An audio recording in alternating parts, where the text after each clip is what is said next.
Hello hello student, स्वागत है आप सभी का आज के सेशन में। आज के सेशन में सैटरडे है तो पूरे हफ्ते भर की खबरों को हम रिवाइज करेंगे और जो नई चीज़ आपको मिलेगी, नए क्वेश्चन आपको मिलेंगे, उसको मैं आपके सामने डिस्क्राइब करूंगी। ठीक है, तो बच्चे ये सेशन जो है, मैं अगर आपको सही मायने में बताऊं तो जो हम डेली करंट अफेयर्स करते हैं, ठीक है, अगर ये सेशन आप लोगों ने नहीं किया या फिर खुद से रिविज़न अगर आपने हफ्ते में नहीं किया तो आपके लिए बहुत बड़ा बर्डन जो है करंट अफेयर बन जाएगा। ठीक है, तो जब भी आप जो है पढ़ते हैं, अगर आप वो स्टूडेंट हैं जो डेली बेसिस पे करंट अफेयर पढ़ रहे हैं, कहीं से भी पढ़ रहे हैं, तो आप लोगों को क्या करना है, आप लोगों को हफ्ते में जो है एक रिवीजन जरूर करना है जो आपने हफ्ते भर में खबरें पढ़ी हैं। ठीक है, और उसके बाद में एक रिवीजन जो है आपको महीने के लास्ट में करना है। ठीक है, तो ये जो स्ट्रेटेजी बच्चे होती है, हालांकि समय लगेगा, समय तो देखिए देना पड़ेगा आप लोगों को, है ना। आप जो है अपना फ्यूचर बनाने जा रहे हैं, अपना कैरियर बनाने जा रहे हैं, तो उसके लिए टाइम तो देना ही पड़ेगा। ठीक है, तो लेकिन जब आप समय देते हैं, अब मान लीजिए कि आधे घंटे का आपका सेशन होता है, ठीक है, 45 मिनट का आपका सेशन होता है, या खुद से भी जब आप लोग रिवाइज करते हैं तो इतना टाइम आपको लग जाएगा पूरे हफ्ते भर की खबरों को रिवाइज करने के लिए। ठीक है, लेकिन इसका बेनिफिट बच्चे आप लोग तब देखिएगा जब आपका एग्जाम बहुत ज़्यादा नज़दीक है। ठीक है, जब एग्जाम नज़दीक होता है, आपको हर सब्जेक्ट में ये डाउट आता है कि ये वाली चीज़ मैंने कंप्लीट नहीं की है, इस वाली चीज़ को मैंने रिवाइज नहीं किया है। ठीक है, तो उस डाउट के सामने आप लोगों को थोड़ा सा ये बर्डन कम लगेगा कि जब आप हफ्ते भर में चीज़ों को रिवाइज करते हैं और उसके बाद में उसी चीज़ को मंथ में जो है रिवाइज करते हैं। ठीक है, तो वहाँ पे बर्डन आपके ऊपर जो बच्चे आता है ना, प्रेशर आता है, ये चीज़ नहीं पड़ी हुई है, पहले इसे करें कि इसे करें, बहुत सारे जो है डिलेमा हमारे सामने आते हैं। ठीक है, तो वो बर्डन जो है आपका बहुत हद तक कम हो जाता है। ठीक है, तो ये जो है आपको बच्चे जो वीकली मैं आप लोगों के लिए रिवीजन सेशन लेकर के आती हूँ, इसे ज़रूर देखना है। ठीक है, ये ऐसा नहीं है, बहुत सारे बच्चे ऐसे सोचते होंगे कि वही तो न्यूज़ है जो हमने पढ़ी हुई है। कुछ क्वेश्चन इसमें ऐसे होते हैं जो हम हफ्ते भर में डेली करंट अफेयर में नहीं कवर कर पाते हैं। ठीक है, तो जो एक्स्ट्रा क्वेश्चन है, एक तो वहाँ से आपको बेनिफिट मिलता है, दूसरा जो आप लोगों ने पढ़ा हुआ है उसे जब MCQ फॉर्म में आप लोग देखते हैं तो कैसे उसे करना है, किस तरीके से क्वेश्चन बनता है न्यूज़ से, वो जो है आप लोग सीखते हैं। ठीक है, चलिए स्टार्ट करेंगे आज के सेशन को। सबसे पहला प्रश्न है, प्रवासी भारतीय दिवस PBD सम्मेलन का 18वां संस्करण 2025 में किस शहर में आयोजित किया गया है। प्रवासी भारतीय दिवस बच्चे आपका ये 2 सालों में एक बार मनाया जाता है। ठीक है, इस बार जो है आपका ये उड़ीसा की राजधानी भुवनेश्वर में सेलिब्रेट किया गया है। उड़ीसा की राजधानी भुवनेश्वर में इसका सेलिब्रेशन हुआ है। हाल ही में किस राज्य ने पिछले साल दिसंबर में हुई बेमौसम बारिश को प्राकृतिक आपदा घोषित किया है। दिसंबर 2024 में यहाँ पर बारिश हुई थी। ठीक है, और बहुत ज़्यादा बारिश हुई थी, जहाँ जिसके कारण यहाँ पे जो बोई गई फसलें थी उनको बहुत ज़्यादा नुकसान हुआ था। ठीक है, जिससे अब बच्चे फसलों को नुकसान हुआ था, किसानों को नुकसान होगा।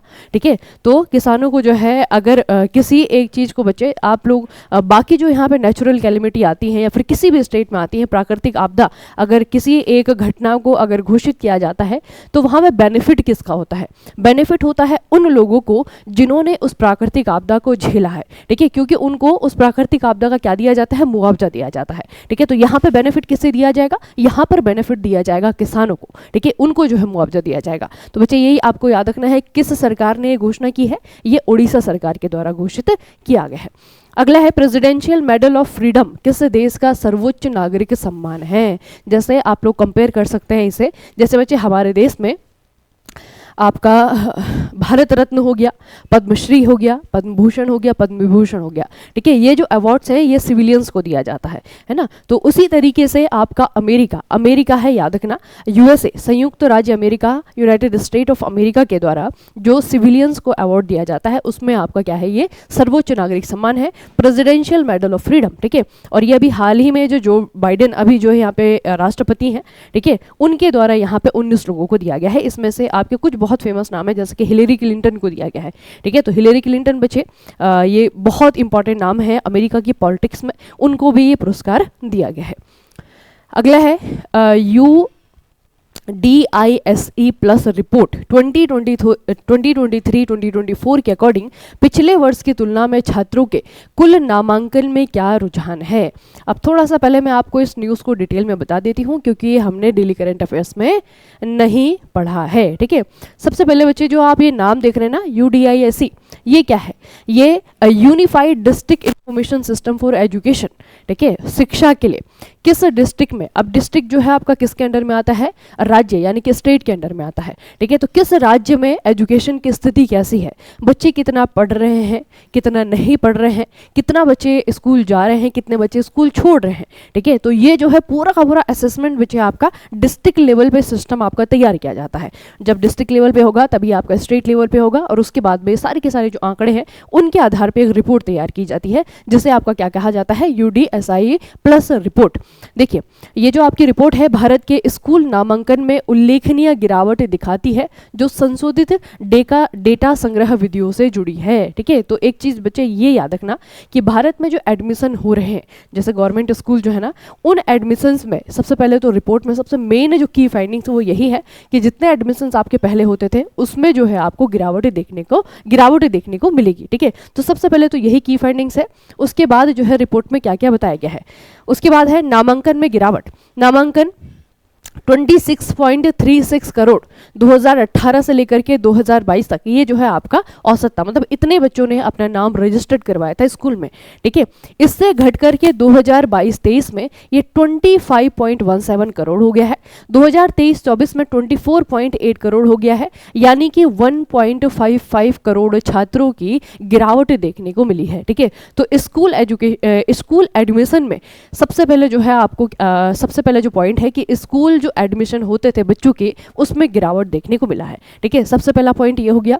उसके बाद में आपका क्या है, सरकारी स्कूल नामांकन में 5.59 की गिरावट आई है और निजी स्कूल नामांकन में 3.67% की गिरावट आई है, ठीक है। तो ये जो असेसमेंट प्रोग्राम असेसमेंट जो सिस्टम है, यहाँ पे बच्चे आपका लगभग जितनी भी एजुकेशनल संस्थाएं हैं, इंस्टीट्यूट हैं, अब वो आपके सरकारी स्कूल भी हो सकती हैं, वो आपके प्राइवेट सेक्टर की स्कूल भी हो सकती है, ठीक है, सभी में जो है इस डेटा को सभी से इस डेटा को कलेक्ट किया जाता है, उसके आधार पे ही ये रिपोर्ट आपकी बनाई जाती है, ठीक है।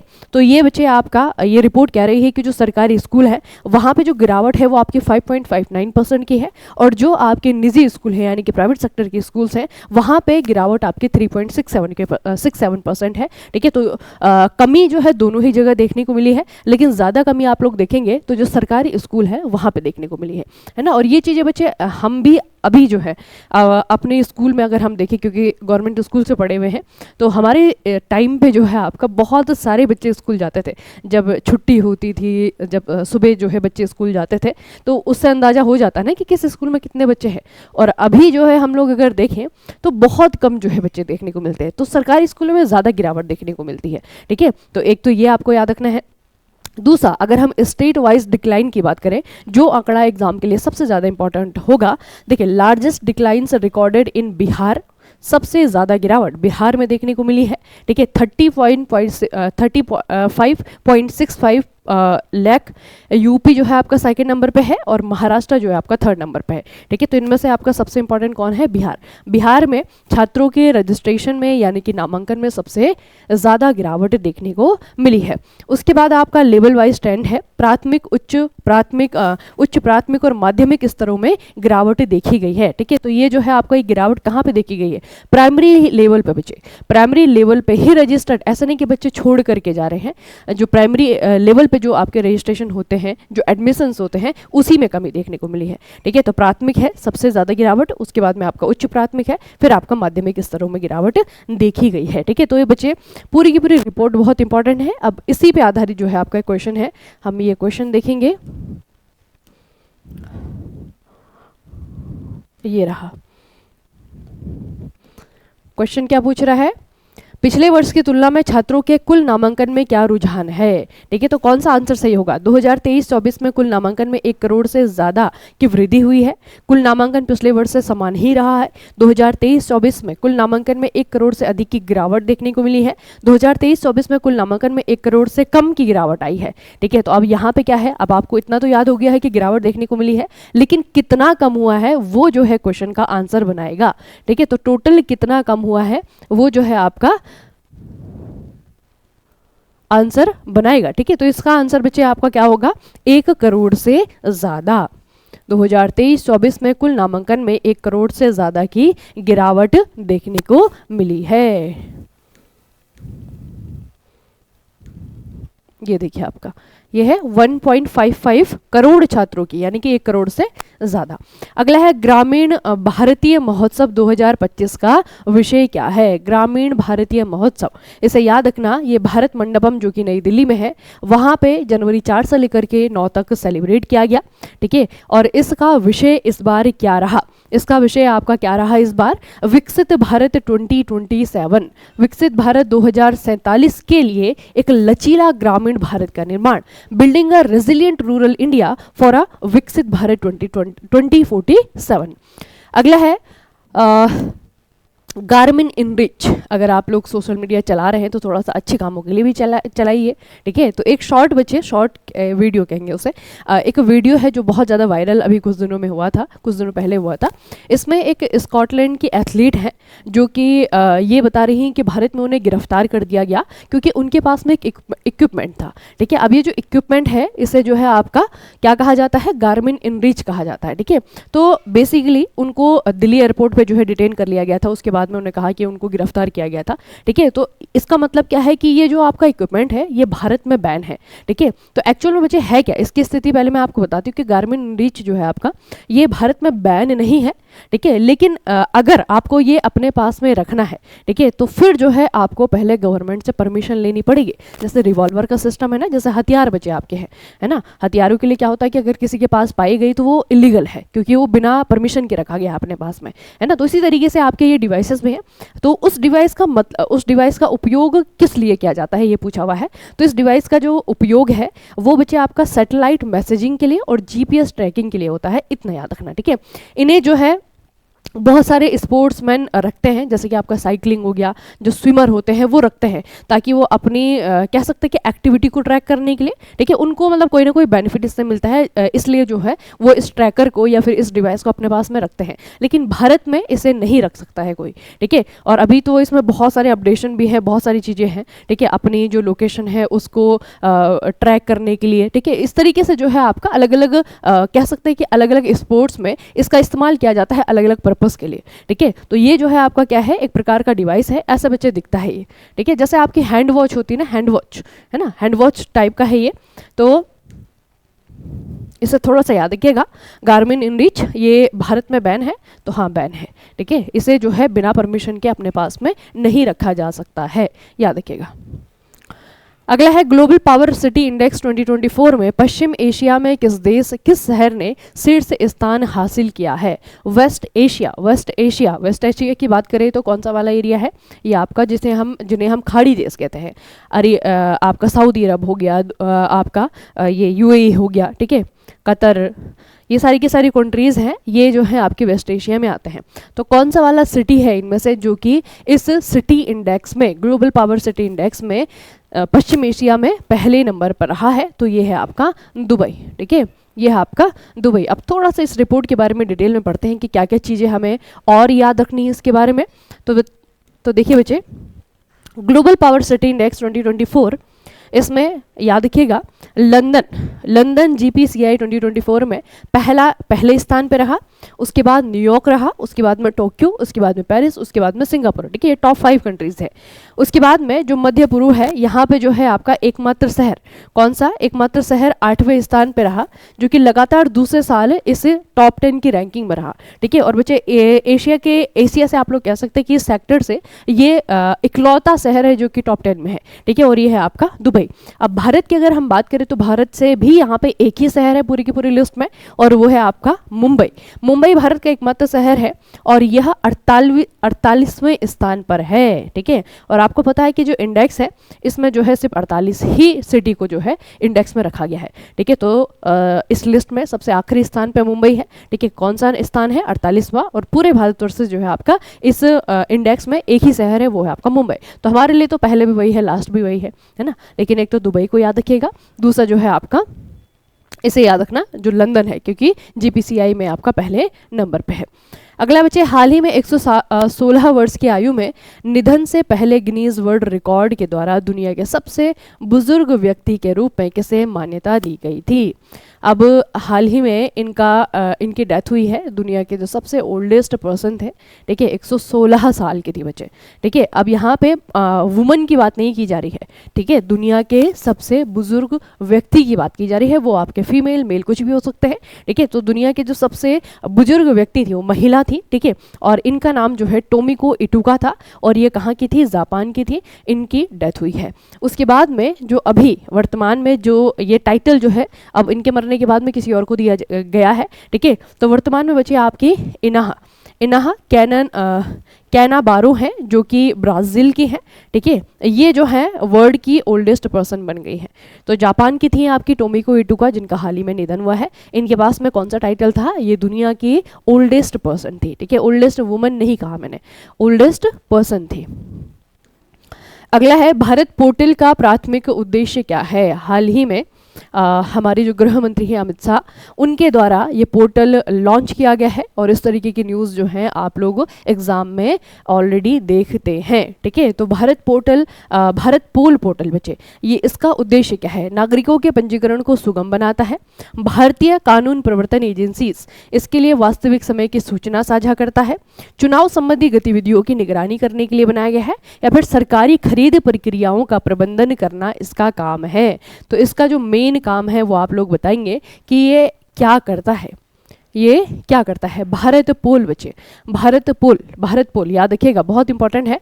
देखिए हमारे जितनी भी जो जांच एजेंसीज हैं, ठीक है, जितनी भी जांच एजेंसीज हैं, इन्वेस्टिगेशन के लिए जो इंस्टीट्यूट बनाए गए हैं, सीबीआई हो गया, रॉ हो गया, ठीक है, तो वो बच्चे जब इस प्रकार के कोई भी अपराध जो हमारे देश में हो रहा है, ठीक है, तो कई अपराध ऐसे होते हैं कि जो भारत में ही पनपते हैं, भारत में ही समाप्त होते हैं।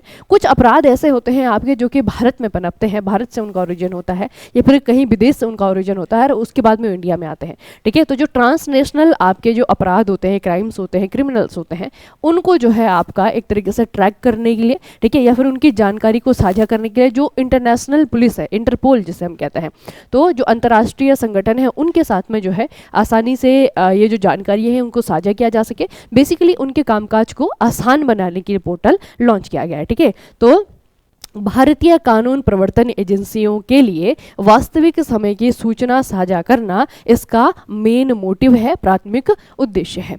अगला है देवजीत सेकिया, इन्होंने इनके बाद में भारतीय क्रिकेट कंट्रोल बोर्ड के सचिव यानी कि सेक्रेटरी के रूप में किसने पदभार संभाला है।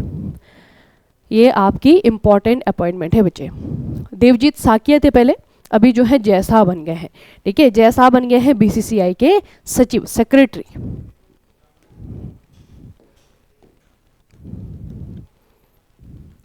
अगला है सिप एयर मोबाइल एप्लीकेशन का प्राथमिक उद्देश्य क्या है। सिप एयर मोबाइल एप्लीकेशन, ये भी आपका एक मोबाइल ऐप है, ठीक है, एप्लीकेशन है, और इसे किसने बनाया है, सिप्ला एक कंपनी है। आप लोगों ने कई बार जब मेडिसिन खाते हैं तो इस कंपनी का नाम मेडिसिन पे देखते होंगे, है ना। तो सिप्ला ने भारत में अस्थमा की शुरुआती जांच की सुविधा के लिए sip air mobile app launch किया है। कौन सी बीमारी है, बीमारी को ध्यान से देखिएगा, अस्थमा, ठीक है। अस्थमा को क्या करने के लिए, शुरुआती जांच करने के लिए।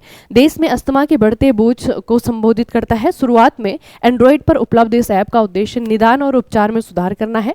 इसे जल्द ही iOS डिवाइस पर भी उपलब्ध कराया जाएगा, ठीक है। तो अब यहाँ पे देखिए बच्चे, इसको कहते हैं टफ क्वेश्चन, ठीक है। अब अगर आपको इतना याद है कि जो सिप एयर है सिप्ला ने बनाया है और इसे अस्थमा के लिए बनाया गया है, ठीक है, लेकिन अस्थमा में क्या, आप ऑप्शंस में देखिए, अस्थमा का इलाज करने के लिए बनाया गया है, अस्थमा की पहली स्क्रीनिंग की सुविधा प्रदान करने के लिए बनाया गया है, अस्थमा के लक्षणों की निगरानी करने के लिए बनाया गया है, या फिर अस्थमा की दवाएं उपलब्ध करवाने के लिए बनाया गया है, ठीक है। तो क्या आंसर होगा इसमें से, क्योंकि यहाँ पे देखिए आपका अस्थमा की शुरुआती जांच की सुविधा के लिए सिप एयर मोबाइल एप्लीकेशन बनाया गया है, ठीक है। तो बच्चे क्या आएगा इसमें, यह है अस्थमा की पहली स्क्रीनिंग की सुविधा प्रदान करना, ठीक है, to facilitate the first line of screening for asthma. इसे याद रखना कि इसका उद्देश्य क्या है, ठीक है। अस्थमा तो याद रहेगा कि इस डिजीज के लिए है, लेकिन इस डिजीज में भी क्या इसका योगदान है।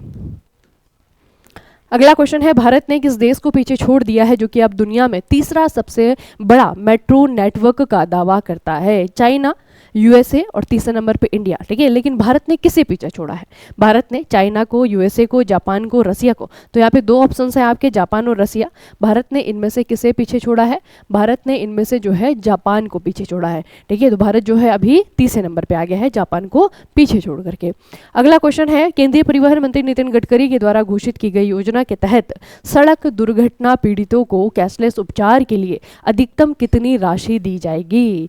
ये देखिए बच्चे, ये बहुत इंपॉर्टेंट न्यूज़ थी, ठीक है। नितिन गडकरी, इनके द्वारा क्या किया गया है? सड़क दुर्घटना पीड़ितों के लिए एक कैशलेस उपचार योजना लॉन्च की गई है, ठीक है। और इस योजना में जो कैशलेस उपचार के लिए एक तरीके से जो कवर दिया जा रहा है सरकार के द्वारा, वो कितने का है? मैक्सिमम कितने रुपए तक का कवर जो है गवर्नमेंट के द्वारा दिया जा रहा है?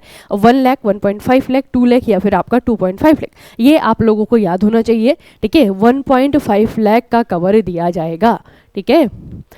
अगला है Indian genius the meteoric rise of Indians. ये बुक है, बुक के ऑथर का नाम बताना है। आप लोगों को मैंने काफ़ी सारी जो है किताबें बताई थी अभी लास्ट सेशन में, तो वहाँ पे बच्चे जो आपकी 3 किताबें हैं उनमें से मैंने आपको कहा था ना कि बड़ी इंटरेस्टिंग बुक है ये, ठीक है। तो इंडियन जीनियस, भारत के कुछ ऐसे लोगों का जो कि अमेरिका में जाकर के बहुत सक्सेस हुए हैं, बहुत नाम उन्होंने कमाया है, उनके ऊपर बच्चे आपके क्या है किताब लिखी गई है। तो इसकी जो राइटर है उनका नाम क्या है? मीनाक्षी अहमद। मीनाक्षी अहमद की बुक है इंडियन जीनियस। अगला है आपका, यह है मीनाक्षी अहमद की बुक। अगला है, हाल ही में कौन सा देश 2025 में ब्राजील की अध्यक्षता में ब्रिक्स समूह का पूर्ण सदस्य बन गया है? कौन सा नंबर का बना है पूछा जाएगा? 10वें नंबर का बना है, इंडोनेशिया बन गया है। और 2025 में ब्रिक्स की अध्यक्षता किसके पास में है? ब्राजील के पास में है। अगला है, किस संगठन ने कर्नाटका वन विभाग के साथ में मिलकर के गरुदाक्षी क्या है बच्चे? एक ऑनलाइन FIR सिस्टम है। ऑनलाइन FIR करवाना है अगर जो आपके ऐसे नियम होते हैं ना जो जंगलों से रिलेटेड होते हैं, ठीक है। तो जंगलों, जो वन विभाग के बच्चे, कर्नाटका वन विभाग, ठीक है। अगर कोई व्यक्ति है जो कि नियमों को, ऐसे नियमों को, कोई जो जंगलों से रिलेटेड है ऐसे नियमों का वायलेशन करता है, ठीक है, उन्हें वायलेट करता है, उनको तोड़ने की कोशिश करता है, तो उसके खिलाफ जो है आपका ऑनलाइन FIR है, ठीक है। तो ये जो आपका, आप कह सकते हैं कि जो सिस्टम है, ऑनलाइन सिस्टम है गरुदाक्षी, ये कर्नाटका के वन विभाग ने इनमें से कौन से वाले इंस्टीट्यूट के साथ में मिल करके लॉन्च किया है? ये है आपका wild life trust of India. Wild life trust of India, भारतीय वन्यजीव ट्रस्ट। अगला है, भारत सरकार ने 2025 नववर्ष कैलेंडर का विषय क्या रखा है? इंपॉर्टेंट न्यूज़ है। 2025 का जो कैलेंडर है, इंडियन कैलेंडर है, इसका जो विषय रखा गया है यह है जन भागीदारी से जन कल्याण। जन भागीदारी से जन कल्याण। अगला है, राष्ट्रीय हरित हाइड्रोजन मिशन के तहत पहला हरित हाइड्रोजन हब कहाँ पर स्थापित किया जा रहा है? राष्ट्रीय हरित हाइड्रोजन हब पहला है ये, ठीक है। और ये विशाखापत्तनम में आपका शुरू किया जा रहा है। मार्टिन गुप्टिल, जिन्होंने हाल ही में अपनी सेवानिवृत्ति की घोषणा की है, किस खेल से जुड़े हुए हैं?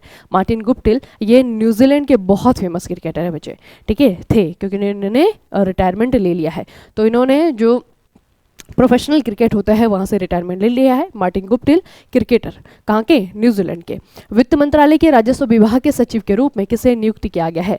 राजस्व विभाग के सचिव वित्त मंत्रालय, फाइनेंस मिनिस्ट्री में कौन बने हैं? इनका नाम है तुहिन कांता पांडे, इनका नाम याद रखिएगा। ये जो है फाइनेंस मिनिस्ट्री में क्या बन गए हैं? सेक्रेटरी बन गए बच्चे, ठीक है, सेक्रेटरी बन गए हैं। अगला क्वेश्चन है, त्रिपुरा में सिपाही जाला वन्यजीव अभ्यारण्य में सबसे पहले कौन सी दुर्लभ तितली प्रजाति दर्ज की गई है? अब एग्जैक्टली क्या है इस क्वेश्चन में, जो ये क्वेश्चन पूछा हुआ है बच्चे, ये हो सकता है कि इसलिए ना पूछा जाए आपको कि बैंडेड रॉयल तितली, ठीक है, ये पहली बार जो है इंडिया में कहीं पे पाई गई है। और कहाँ पे? ये है सिपाही जाला वन्यजीव अभ्यारण्य, ठीक है। ये अभ्यारण्य कहाँ पे है आपका? त्रिपुरा में, ठीक है। तो इसे आपको याद रखना है कि जो सिपाही जाला वन्यजीव अभ्यारण्य है ये कहाँ पर है? ये है आपका त्रिपुरा में। और ये क्यों चर्चाओं में रहा? क्योंकि यहाँ पर मिला है ये बटरफ्लाई, ठीक है। इस प्रजाति की पहली जो बटरफ्लाई है वो यहाँ पे मिली है। दूरदर्शन के द्वारा निर्मित और आलोक श्रीवास्तव के द्वारा लिखे गए थीम गीत महाकुंभ है के गायक कौन हैं? ठीक है, महाकुंभ बच्चे आपका चल रहा है प्रयागराज में, तो उसके लिए जो है आपका ये एक गाना लॉन्च किया गया है। नहीं सुना है तो सुन लो, ठीक है, बाकी गाने तो सुनते ही हो, है ना। तो ये जो महाकुंभ है थीम सॉन्ग है, इसको लिखा है आलोक श्रीवास्तव ने और इसे गाया किसने है? ये कैलाश खेर के द्वारा गाया गया है। अगला है जॉन ड्रोमनी महामा ने हाल ही में किस देश के राष्ट्रपति के रूप में शपथ ली है? अफ्रीकन कंट्री है, कंट्री का नाम है घाना। ठीक है, इसे नक्शे में आपको दिखा देती हूँ, ये बच्चे आपका घाना है। ठीक है, इसके आसपास आप अगर आप लोग देखेंगे नीचे की तरफ इसकी गल्फ ऑफ गुयाना है, गुयाना की खाड़ी है, यहाँ पे आपका अटलांटिक ओशियन है। ठीक है, ये जो है आपका क्या है, पूरा का पूरा देश है घाना। ठीक है, ये है आपका घाना, इसे याद रखना। और ये इसकी कैपिटल है एक्रा। ये देखिए बच्चे, ये इसकी कैपिटल है, कैपिटल राजधानी है घाना की एक्रा। ये अफ्रीकन कंट्री है। बाकी इसके पड़ोसी में अगर आप देखेंगे बुर्किना फासो है, टोगो है, इधर आपका कोटे है। ठीक है, आइवरी कोस्ट है। ठीक है, तो ये सारी के सारी जो है ये इसके पड़ोस में है। अगला है आपका हिंदी दिवस, कौन सा वाला? विश्व हिंदी दिवस। ठीक है, हिंदी दिवस में बच्चे दोनों ही इंपॉर्टेंट है। ये जो हिंदी दिवस है ये नेशनल भी और इंटरनेशनल दोनों ही इंपॉर्टेंट है। ठीक है, तो ये जो आपका वर्ल्ड हिंदी डे है, विश्व हिंदी दिवस है, ये कल था, 10 जनवरी को मनाया जाता है, याद रखिएगा। ठीक है, इसका विषय क्या है, इसका विषय क्या है और इसकी तारीख क्या है, दोनों ही आपको याद रखनी है। ठीक है, तो इसके विषय, इसका जो विषय था यह था global voice of Hindi unity and cultural pride. Global voice of Hindi unity and cultural pride, ये जो है इसकी थीम थी। और दूसरा ये आपका 10 जनवरी को मनाया जाता है, याद रखना। और इसका इतिहास थोड़ा सा मैं आपको बता देती हूँ। देखिए बच्चे, ये क्यों मनाया जाता है? 10 जनवरी की हुआ क्या था? 10 जनवरी 1975 में नागपुर में पहली बार पहला विश्व हिंदी सम्मेलन, ठीक है, ये आपका सेलिब्रेट किया गया था या फिर इसका आयोजन किया गया था। इसीलिए 10 जनवरी को क्या किया जाता है? अंतर्राष्ट्रीय हिंदी दिवस या फिर विश्व हिंदी दिवस के रूप में मनाया जाता है। उसके बाद जो है आपका एक और हिंदी दिवस होता है, लेकिन वो राष्ट्रीय स्तर पर मनाया जाता है। ठीक है, जो कि आपका 14 सितंबर को सेलिब्रेट किया जाता है। तो इसके पीछे हिस्ट्री क्या है? इसके पीछे हिस्ट्री क्या है बच्चे? क्योंकि 1953 में 1953 में 14 सितंबर को जो हिंदी है, हिंदी को क्या किया गया था? इसे आप कह सकते हैं कि इसे ऑफिशियल लैंग्वेज, ठीक है, या फिर आधिकारिक भाषा जो है बनाया गया था। ठीक है, और ये याद रखना कि हिंदी जो है हमारी क्या है, हम कह सकते हैं कि मातृभाषा है, मदर टंग है, जो हिंदी भाषी राज्यों में पैदा हुए हैं। ठीक है, लेकिन ये नेशनल लैंग्वेज नहीं है बच्चे, याद रखना। ठीक है, आधिकारिक भाषा है, ऑफिशियल लैंग्वेज है, राजकीय भाषा भी कह सकते हैं, क्योंकि जो ऑफिशियल काम होते हैं वो अधिकतर जो है हिंदी में होते हैं। ठीक है, तो ये थोड़ा सा याद रखना कि इन दोनों का ही हिस्ट्री अलग अलग है, दोनों का ही जो कारण है विश्व हिंदी दिवस मनाने का और जो आपका नेशनल हिंदी डे है, राष्ट्रीय हिंदी दिवस मनाने का, दोनों का रीजन अलग है। अगला है एरो इंडिया 2025 का आयोजन कहाँ पर किया गया है? एरो इंडिया 2025 इस बार आपका कर्नाटका यानी कि बेंगलोर में सेलिब्रेट किया गया है। हाल ही में भारत और अमेरिका ने भारतीय नौसेना के लिए किस तकनीक के सह उत्पादन की घोषणा की है? किस टेक्नोलॉजी को इंडिया के द्वारा और साथ में अमेरिका के द्वारा इस्टेब्लिश किया जाएगा या फिर इसे डेवलप किया जाएगा? ठीक है, तो ये बच्चे थोड़ा सा आपको याद रखना है, कौन सा है? अमेरिकी सोनो बॉय, अमेरिकन सोनो बॉय। देखिए बच्चे, भारत और संयुक्त राज्य अमेरिका ने एंटी पनडुब्बी युद्ध और अंडर सी डोमेन अवेयरनेस के लिए महत्वपूर्ण उन्नत पानी के नीचे का पता लगाने वाले उपकरणों यानी कि सोनोबॉय, इसके सह उत्पादन के लिए सहयोग की घोषणा की है। ठीक है, तो ये शब्द जो है सोनोबॉय, ठीक है, ये साइंस एंड टेक में भी आ सकता है, किसी बच्चे ने सुना होगा, किसी ने नहीं सुना होगा। तो बच्चे ये जो सोनोबॉय होते हैं एक प्रकार के डिवाइस हैं।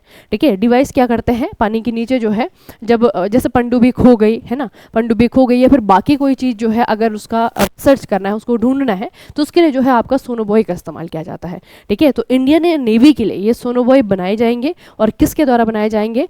भारत और अमेरिका के सहयोग से बनाए जाएंगे। ठीक है, याद रखना, अमेरिकी सोनोबॉय को दोनों के द्वारा डेवलप किया जाएगा।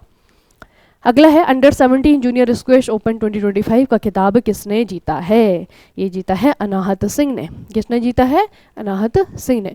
वित्तीय वर्ष 2024-25 के लिए भारत के वास्तविक जीडीपी का एनएसओ अनुमान क्या है? जो आपका नेशनल स्टैटिस्टिक ऑफिस है उनका जो एस्टिमेशन है बच्चे 2024-2025 के लिए ये कितना है?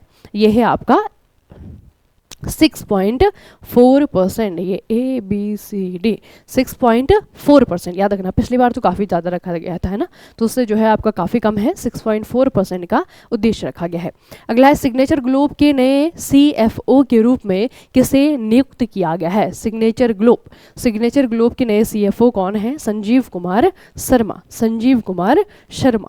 अगला है हाल ही में FIE इंडिया और ERDAI के बीच में हस्ताक्षरित समझौता ज्ञापन MOU का मुख्य उद्देश्य क्या है?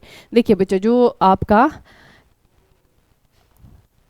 IRDAI है, यानी कि ये जो ऑर्गेनाइजेशन है, ये किस चीज़ के लिए जो है इंडिया में काम करती है या फिर किस चीज़ के लिए जानी जाती है? ये जो है इंश्योरेंस रेगुलेटरी अथॉरिटी है, ठीक है। तो भारत में बीमा से रिलेटेड जो भी चीज़ें होती हैं, सरकारी गैर सरकारी, सभी को रेगुलेट करने के लिए आपका IRDAI काम करती है, ठीक है। तो ये जो आपका एक सरकारी ऑर्गेनाइजेशन है, इन्होंने बच्चे FIU के साथ में क्या किया है, दोनों ने मिल करके के MOU पे साइन किया है। और इसका जो विषय है, MOU का जो विषय है वो आपसे पूछा गया है कि इसका विषय क्या है, तो ये आपका मनी लॉन्ड्रिंग और आतंकवादी वित्त पोषण के खिलाफ लड़ाई में सहयोग बढ़ाना, ठीक है। ये जो MOU दोनों के बीच में साइन हुआ है, इसका मेन उद्देश्य क्या है, जो मनी लॉन्ड्रिंग है, ब्लैक मनी जिसे हम कहते हैं, काला धन है, उसको सफ़ेद करवाने की जो प्रोसेस होती है, मनी लॉन्ड्रिंग हो गई, ठीक है। तो मनी लॉन्ड्रिंग और आतंकवादी वित्त पोषण के खिलाफ लड़ाई में सहयोग बनाने के लिए दोनों साथ में मिलकर के काम करेंगे।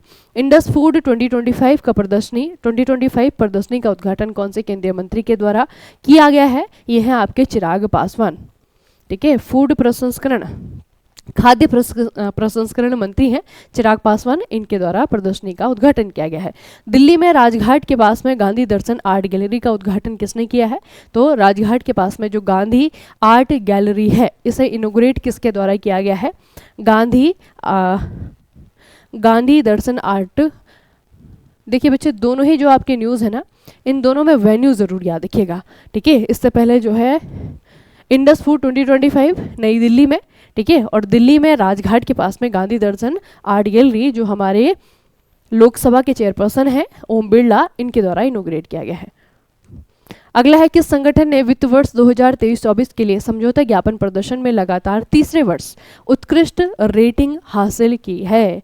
कौन सी वाली कंपनी है इनमें से जिसने की उत्कृष्ट यानी कि एक्सीलेंस, ठीक है, एक्सीलेंट रेटिंग हासिल की है? तो यह है आपका इरेडा, ठीक है, इसे याद रखना, इरेडा जो है, अब इसका थोड़ा सा मैं आपको बता देती हूँ।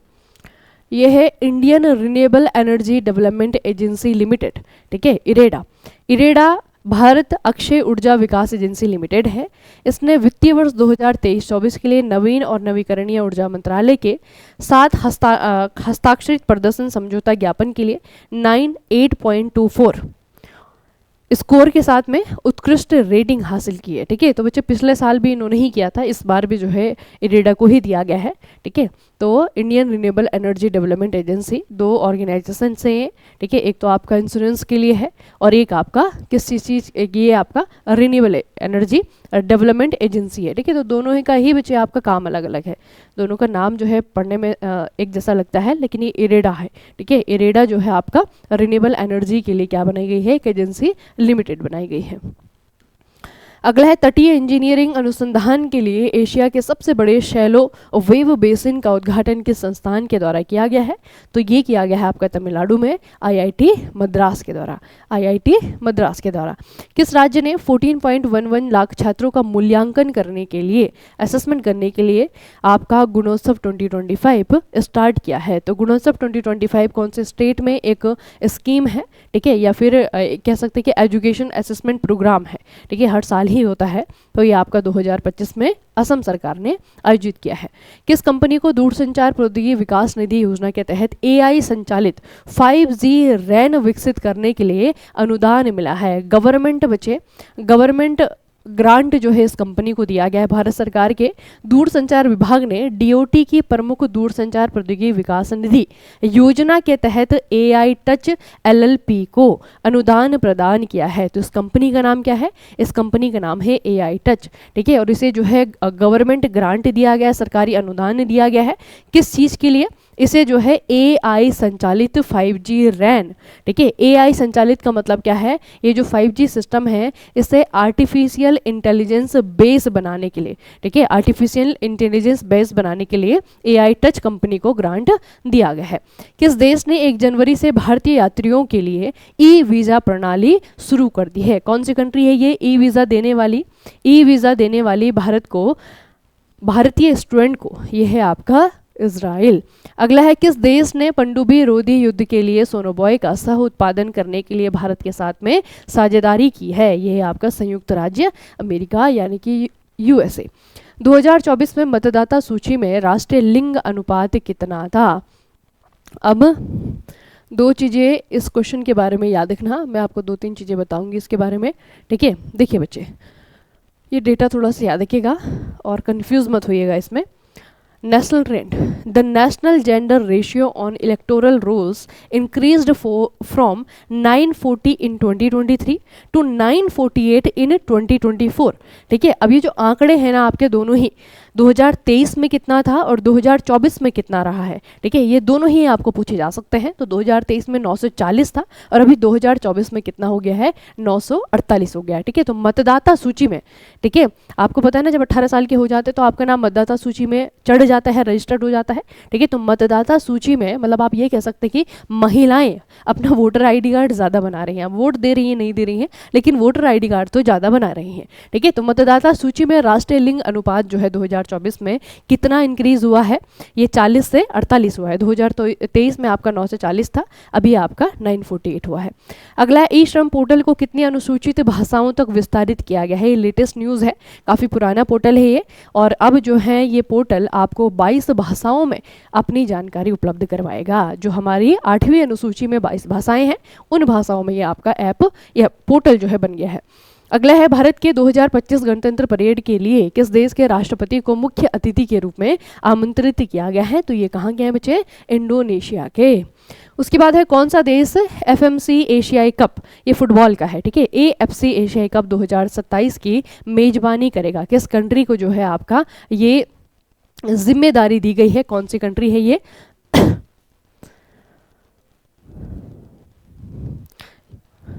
ये है आपका संयुक्त अरब अमीरात, ठीक है, इसे याद रखिएगा। AFC एशियाई कप 2027। ब्रिटिश जूनियर ओपन 2024 में अंडर 17 बालिका एकल का खिताब किसने जीता है? ये आपका अनाहत सिंह ने जीता है, इंग्लैंड में टूर्नामेंट हुआ था। कौन सी कंपनी भारत में AI और क्लाउड इंफ्रास्ट्रक्चर का विस्तार करने के लिए $3 बिलियन का निवेश कर रही है? ये है आपकी माइक्रोसॉफ्ट, ठीक है। माइक्रोसॉफ्ट बच्चे क्या करेगी, भारत में निवेश कर रही है किस चीज़ के लिए? AI और क्लाउड इंफ्रास्ट्रक्चर को डेवलप करने के लिए, एक्सटेंड करने के लिए। 14 जनवरी 2025 से प्रभावी इसरो के नए अध्यक्ष के रूप में किसे नियुक्त किया गया है? 24 अभी जो है आपका 14 जनवरी जो आएगा आने वाली डेट को, ये बच्चे क्या करेंगे, अपने पद को स्वीकार कर लेंगे, वी नारायणन। अगला है, एथलेटिक्स फेडरेशन ऑफ इंडिया, इसके नए अध्यक्ष के रूप में किसे चुना गया है? तो इनका नाम है बहादुर सिंह सागू, ठीक है बच्चे, इनका नाम याद रखिएगा, ठीक है, पूछा जा सकता है। अपने टाइम पे काफ़ी फेमस खिलाड़ी भी थे, ठीक है, बहुत जगह इन्होंने भारत को रिप्रेजेंट किया हुआ है। तो बहादुर सिंह सागू को इसका हेड बनाया गया है। अगला 18वां प्रवासी भारतीय दिवस सम्मेलन कहाँ पर आयोजित किया गया है? ये है आपका उड़ीसा, उड़ीसा की कैपिटल भुवनेश्वर में आयोजित किया गया है। 2025 में H5N1 बर्ड फ्लू से पहली अमेरिकी मानव मृत्यु किस राज्य में हुई है? अब इसे थोड़ा सा ध्यान से देखिएगा, जो बच्चे H5N1 है ना, इसके जो केसेस हैं, ठीक है, वो ऐसा नहीं कि इंसानों में पहली बार इसका ट्रांसमिशन देखा गया है, ठीक है, अधिकतर ये जो है पक्षियों से रिलेटेड आपकी डिजीज़ है, लेकिन पहली बार किसी व्यक्ति की मृत्यु जो है इस वायरस के कारण हुई है, ठीक है, इस फ्लू के कारण हुई है, और ये मृत्यु जो है USA में हुई है। और USA में स्टेट आपको पूछा हुआ है कि USA में कौन सा वाला स्टेट है ये, तो यह है आपका लुइसियाना। चलिए, तो आज का जो आपका सेशन है, आप लोगों ने बच्चे 2 रिपोर्ट जो मैंने आपको बताई हैं उन्हें याद रखना, ठीक है, 2 रिपोर्ट जो आपको अलग से बताई हैं उन्हें याद रखना। 2 रिपोर्ट आपको ये पूछी जाएंगी, इनका जो डेटा मैंने आपको बताया है वो याद रखना, ठीक है। बाकी जितने क्वेश्चन आप लोग, जितनी न्यूज़ आप लोगों ने पढ़ी है उसको जो है उसका रिविज़न आपका हो गया होगा, ठीक है। तो चलिए, इस प्रकार से इसी तरीके से डेली जो आपके डेली बेसिस पे न्यूज़ आती हैं, खबरें आती हैं, उनके लिए जुड़े रहिएगा हमारे चैनल से, ठीक है। रोज़ रात को जो है रिकॉर्डेड फॉर्म में आपको वीडियो मिलती है डेली करंट अफेयर्स की, ठीक है, उसे भी देखना है, और उसके बाद में रिवीजन के लिए जो है आपका जो वीकली सेशन होता है उसे भी देखना है, ठीक है। चलिए फिर बच्चे, मिलते हैं सोमवार के सेशन में। तब तक के लिए पढ़ते रहिए, बढ़ते रहिए, अपना खूब सारा ख्याल रखिएगा। आप सभी का बहुत बहुत धन्यवाद।